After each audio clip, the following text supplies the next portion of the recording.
Anandji, I think you raised a very pertinent point about the delay in collection of the claims. Now, first, before even claiming having a claim, the issue that we are having, for example, if home buyers want to initiate the process, then what happens that they have to, there is a threshold limit where either minimum 10% or 100 home buyers have to get a combined application has to be made. Now, problem that we are, as a home buyer, you will appreciate, people don't have the contact details of the other home buyers.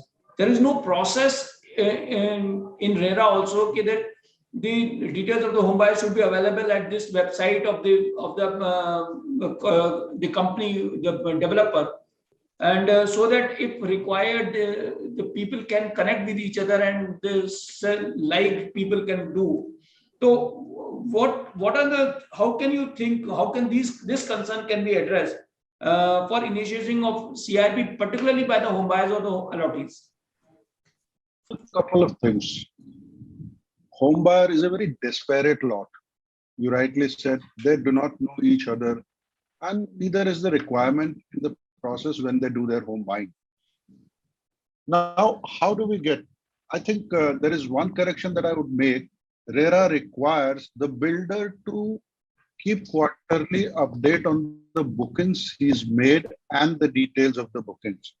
So one can look at the RERA registration number, against that the information that a builder has to put, the booking detail has to be there. I don't claim that every builder is compliant, but most of them, as we go along, have to do it, except for the stalled project or abandoned project. That's one. Of course, the other choice for them is left with to interact with fellows and amplify the communication. There is no other choice. If they want to go for CIRP, they will have to get 100. Law will change when it will change based on a lot of feedbacks and things like that, and liaison done by various parties with the government. But till such time the law changes, mechanism will have to be devised by home buyers, either reaching out to each other, reaching out to association. In my experience, I've seen most of the cases, the association have some or the other information.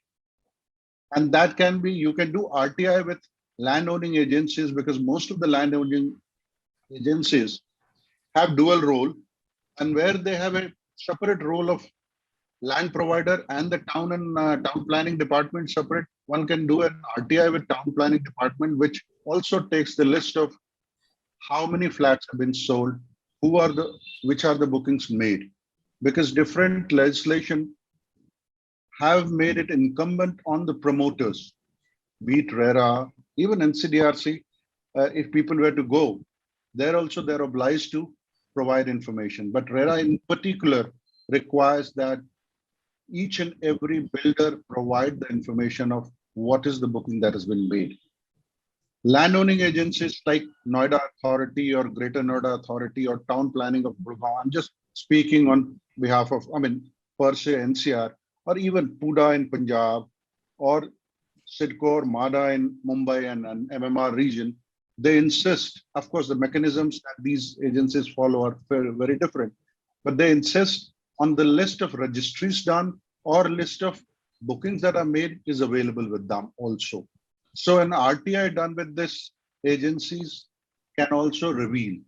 In many cases, we have got the list because promoters have run away. As RP, we have been able to get, for verification purposes, made somebody do an RTI, get the list from landowning authority, what is the information that the builder shared with the landowning authority in terms of what is the sale is made. So these things would help. And of course, I know home buyers do not make an investment for business. This is an additional burden on them to make that extra effort to be able to take the entity whoever is defaulted against them for a CIRP proceedings.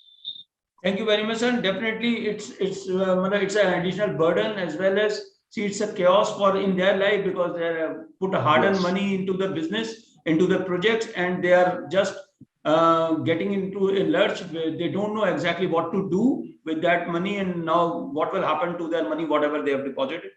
Thank you, sir. Thank you for your point.